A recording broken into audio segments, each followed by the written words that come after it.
Hello and welcome to Crosstalk, where all things are considered. I'm Peter Lavelle. Bitcoin, for some, it's the perfect marriage of technology and finance. For others, it's a get-rich scheme. Though no one can deny its market value is soaring and becoming an attractive alternative to the current global banking system. Is Bitcoin revolutionizing the world?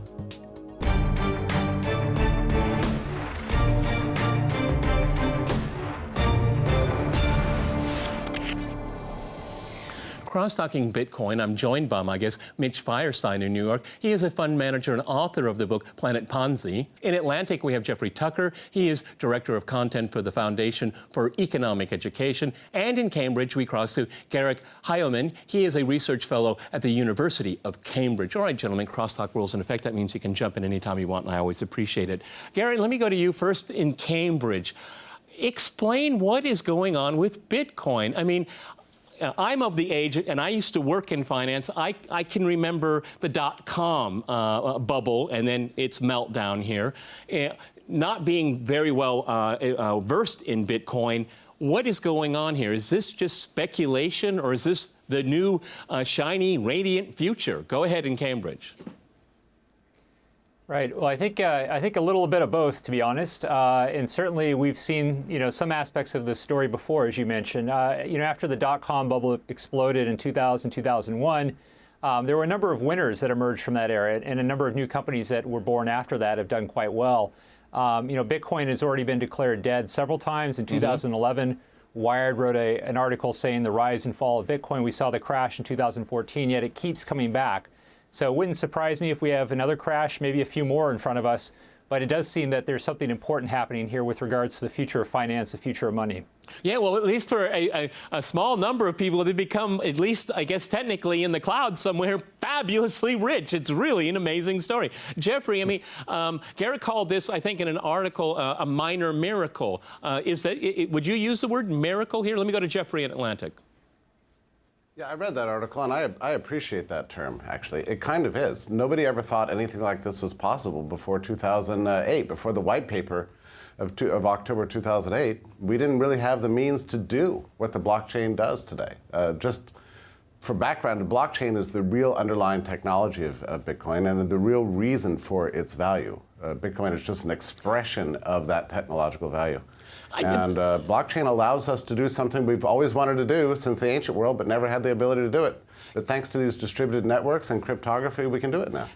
Mitch, I guess Jeffrey kind of put it in succinctly for me, because I was in finance for a number of years, and there's always what's it backed up by? What are the assets? You always look at that, and then but what Jeffrey just said there kind of explains it. It's the technology is the safety. That's what's backing it up here. Do you buy that? Because you can say this is a scheme, it's a get rich, but I mean there's something to it, and people are making money here, and it makes everyone interested to get involved in it if you have the means. Go ahead, Mitch. How do you explain it all?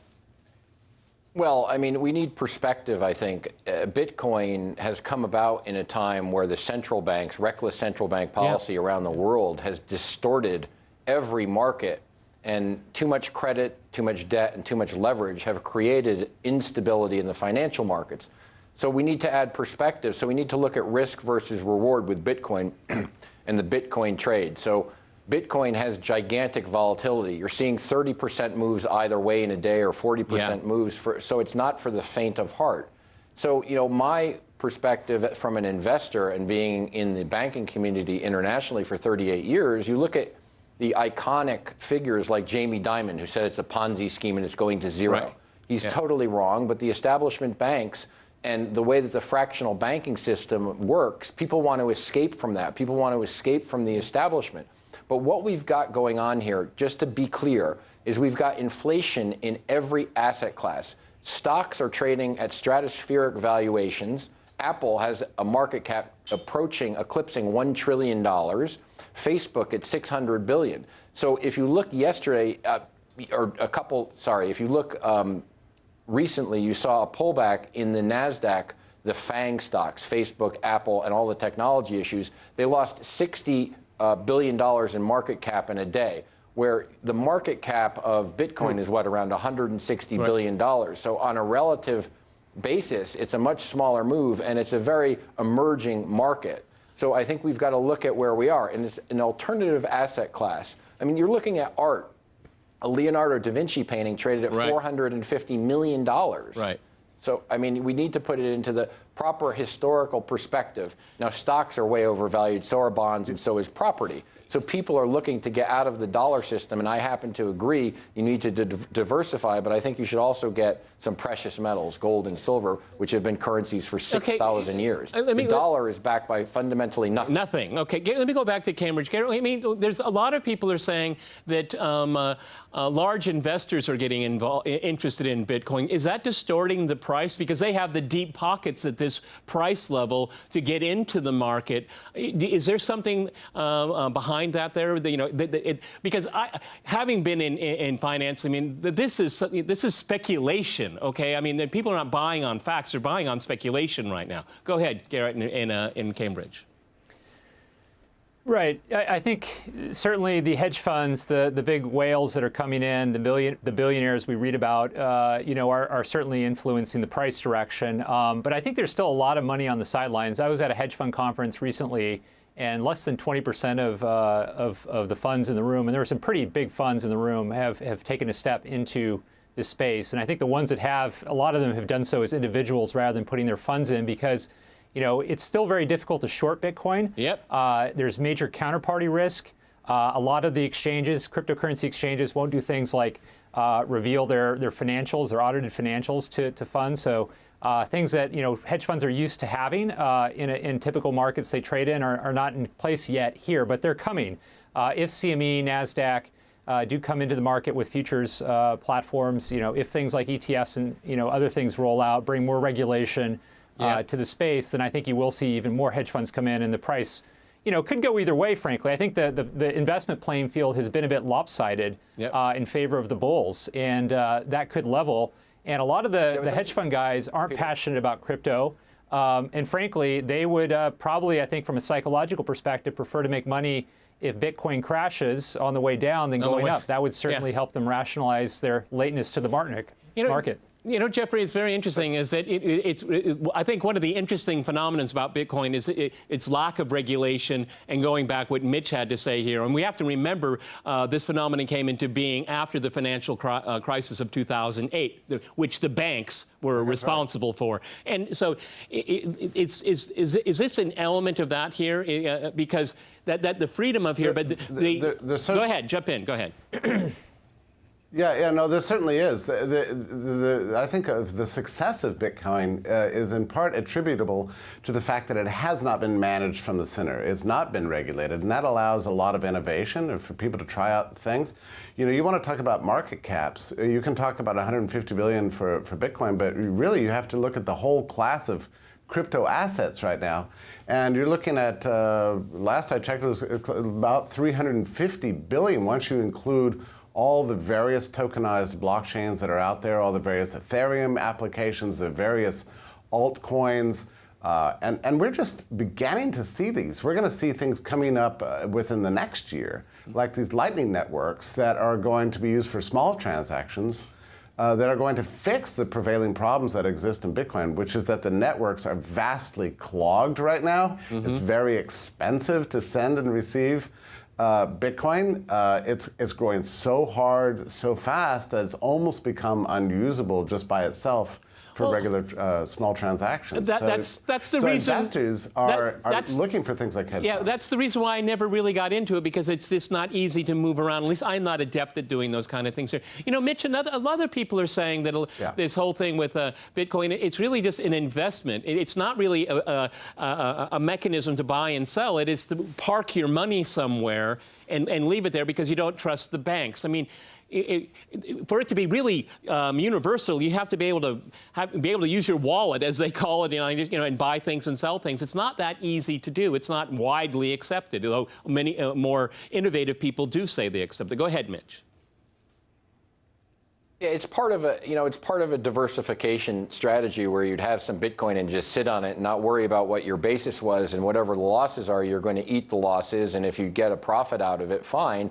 But you know, when you have that much volatility, I disagree that the big hedge funds will get involved in this when you have a 30% volatility swing each direction. So from peak to trough and back up again, down and up again. I mean, no investor wants to tolerate that kind of volatility, and how can you manage that kind of volatility becomes very difficult.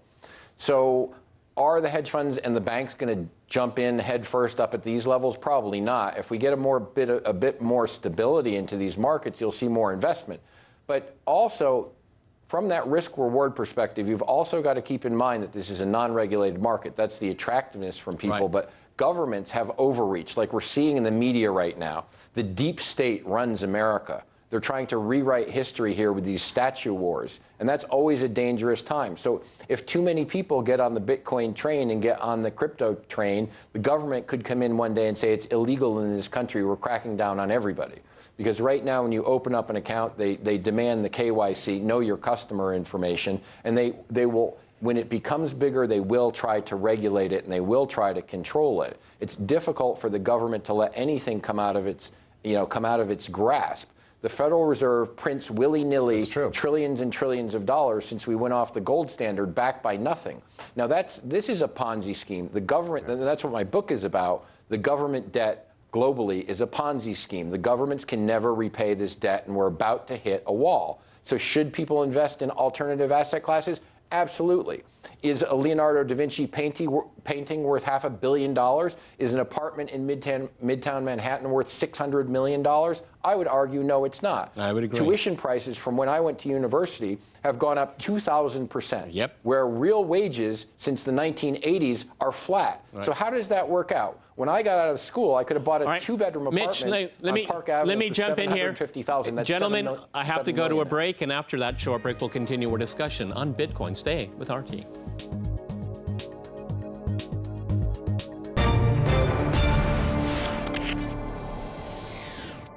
Welcome back to Crosstalk, where all things are considered. I'm Peter LaBelle. To remind you, we're discussing Bitcoin.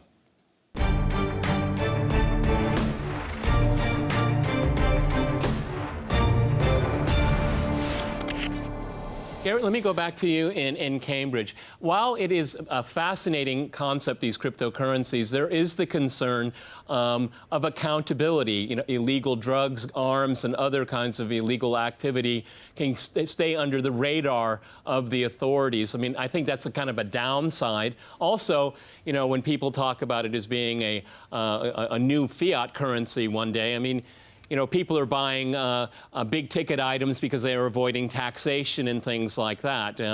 So, I mean, it kind of cuts both ways here. I guess really the most important question will be if this kinds of cryptocurrencies are successful, what is the temptation of governments to step in to regulate it, and would regulation kill it? Go ahead. Right. It's been very interesting to watch the migration of regulatory interest across this space. I mean, first we had law enforcement with the rise of the Silk Road and the online dark web, use of Bitcoin, take an interest in the sector. More recently, securities regulators, and with the upswing in prices, I'm sure tax authorities are kind of next in line to start getting involved. With regards to the law enforcement question, it's a double-edged sword for law enforcement, because on the one hand, these currencies do enable privacy on dark web transactions. But on the other hand, law enforcement, when they catch a criminal who's been using Bitcoin and they get a hold of their wallet software, they get effectively their books, and they may have a good chance of recovering some of the funds. And that's not something you get with a cash criminal, where there isn't record keeping. So you can use the blockchain to prosecute cases, and that has been done. And law enforcement, I think, at least in some jurisdictions, is steadily becoming more open to seeing crime committed with blockchain technology. It does give them an advantage over cash crime. Okay, it's a very transparent technology. That's an amazing plus for it. Jeffrey, earlier this week, there was a San Francisco judge putting pressure on a company that trades in these commodities and these currencies here. They want to see their books. They want to see names. They want to see transactions here. What kind of threat is that to Bitcoin, or can Bitcoin evolve with this kind of supervision and regulation from the outside? Because my sense is, and maybe you can correct me if I'm wrong, the people that started this whole thing don't like the state. They don't like authority. They really want to be on their own here. we're going to see an encroachment on this on these kinds of currencies and you know, alternative financial mechanisms. Go ahead. You know, the regulation of the exchanges began in the spring of 2013. So far as I'm concerned, it was a disaster. We would have been much further along without these regulations. This is the main way the government can control Bitcoin. It's not actually controlling Bitcoin. What they're doing is controlling the traffic between national monies and crypto assets coming and going. They can control that. And the U.S. has some of the worst regulations in the world on crypto assets right now, on these exchanges.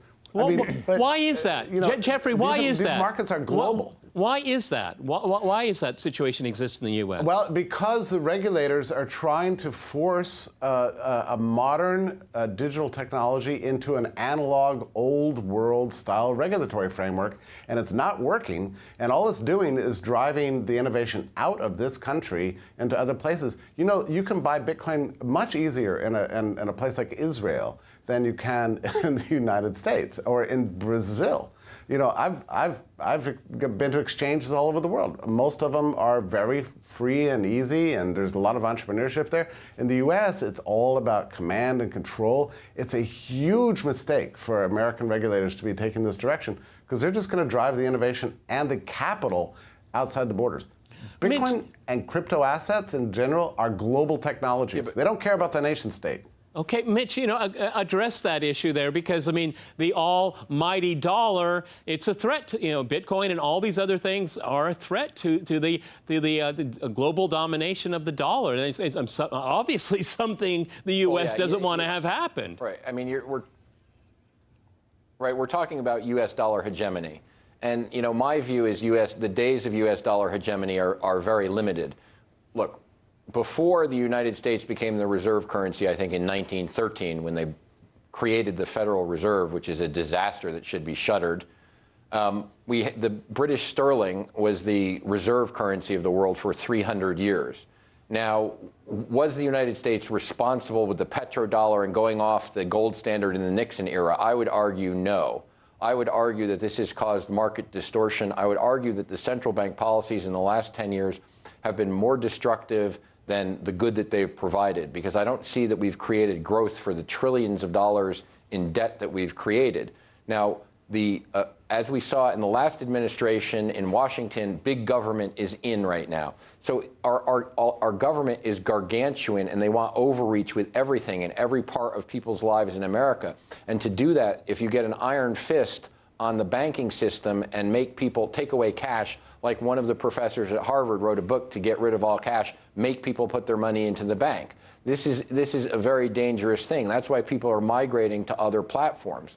So we're at a point in time in history that could be very pivotal as to how we move forward with this. But the media is controlled, and if you look at regulation, they don't regulate companies like Amazon that dips their fingers into everything and every different business, or Facebook or Google that have become oligarchies. Right. And basically they're controlling the content that everybody sees. And this is where the regulatory agencies should be looking, not to control people's currency movements or whether they want to buy gold or invest a bit in Bitcoin. They should look at controlling the Facebooks, the Googles, and looking at the news entities, because news in this country has become opinion and political advocacy. Yeah. And this is a way for the liberal left to rewrite history, which is extremely dangerous. If we look, Mark Thompson, who ran BBC during the Jimmy Savile pedophile scandal, snuck out of London and came to run the New York Times. And people forget about history and where people are and how they move around, but the same establishment figures are running things. Well, 160 companies used to control the media, now it's down to 6. Yeah. One of the things back in Cambridge, one of the things I find appealing about Bitcoin, and I can't say that I'm an expert on it by a long shot, it seems to promote entrepreneurship, which I think is a really good thing. Again, people that want to get out of the system, away from the system, away from regulation. Is it fair to say that these cryptocurrencies would be good for innovation? I think absolutely. I don't think anyone doubts that. And I think actually, I think people can argue about how bad the regulation is. But in certain markets, there's been a very pro-cryptocurrency attitude because of the innovative aspects of it, and people are taking a much lighter touch in Switzerland, in the UK even, and elsewhere, because of the amount of investment that's coming in, because of the faster, cheaper, better ways we can do things with this technology. And not just the technology itself, but also the new funding channels that are opening up. I mean, the ICO phenomenon, which we haven't really talked about, is on the one hand scary because there are some projects out there that clearly are fraudulent. But at the same time, you're also opening up access to early stage technology, to seed stage technology, to anyone around the world with an internet connection. This used to be something you had to be a rich VC to be able to do. Now, if you have a computer, have a little cryptocurrency, you can invest in early stage technology. That has a lot of risks, and it also has a lot of opportunities. It's personally, for me, I think, an exciting part of this story. Mitch, Yeah, I'm glad you brought that up. Oh, okay. Jeffrey, go ahead, jump in. Yeah, no, I'm glad you brought up this point about the ICO, because they've been kind of smeared in the financial press as being, just scams. And it's true, there's some rackets out there, but truth is that this is an amazing innovation. that it allows people to raise any business to raise money from anybody without using any financial intermediaries. I mean, the amount of innovation and capital that's going to unleash on the planet Earth is beyond belief. I mean, it's inconceivable what the ICO market could do to transform the nature of capital markets themselves over the next 10 years. Yeah. Mitch, go ahead, jump in. The issue with the ICO market, as I see it, it's an exciting market, but it's the wild, wild west in early days. And what's going to happen is the propaganda bullhorns of the media and advocates for the JP Morgans and the Goldmans who are being infringed upon when these offerings come out, and they're not going to get their fees. So what will happen is they'll make an example out of one that fails, like the media does. They'll have, blow it up into a epic proportion. This is bad. You're going to get ripped off. Don't do this. Give us your money. Only invest through something that we vet for you. So yeah, there will be winners and losers, and you have to keep the perspective. Like I said at the beginning, there's perspective and risk and reward, and don't go out and mortgage your house and put everything into Bitcoin or an ICO. But look, you look at this as a portion of your portfolio and have a diversification in your portfolio. And when you go into a high-risk thing like an ICO, do your due diligence, do your own homework. And like I say in my book, don't ever invest in anything that you don't fully understand. If you don't fully understand it and you invest in it, then you deserve to lose what you lose. But if you give it your best, don't put all your money into it. Don't put all your eggs in one basket. Diversify, put a little bit into it. And if you take a loss on that and you make a profit somewhere else, then you can balance out. But your payout with some of these is going to be exponential, as we've witnessed before. The problem comes in when you try to harness the volatility. Okay, Gary, let me go back to you, Cambridge, give you the last word here. What does Bitcoin and similar currencies, what do they have to do to create confidence in people that just see it as too risky? What maybe one or two steps they need to install? Well, I think, similar to the mid to late 90s during the dot-com kind of run-up, we're in the infrastructure building phase for cryptocurrency and crypto assets. I mean, yesterday we had 3 major exchanges experience significant problems. 2 of those exchanges are going to be relied upon by CME for their futures market. That simply can't happen, on a regular basis like it does for this market to be taken seriously by institutions, to be trusted by a broader class of individuals. So more capital markets infrastructure is needed. The right balance of regulation is needed. And I think people absolutely need to understand that this is still very early stage, very volatile. I agree with the comments that have been made about only put into this what you can afford to lose, because it is still very high risk. Okay, well, it's been an interesting ride. I'm sure we're going to see a lot more ahead. That's all the time we have, gentlemen. Many thanks to my guests in New York, Atlanta, and in Cambridge. And thanks to our viewers for watching us here at RT. See you next time. And remember, crosstalk rules.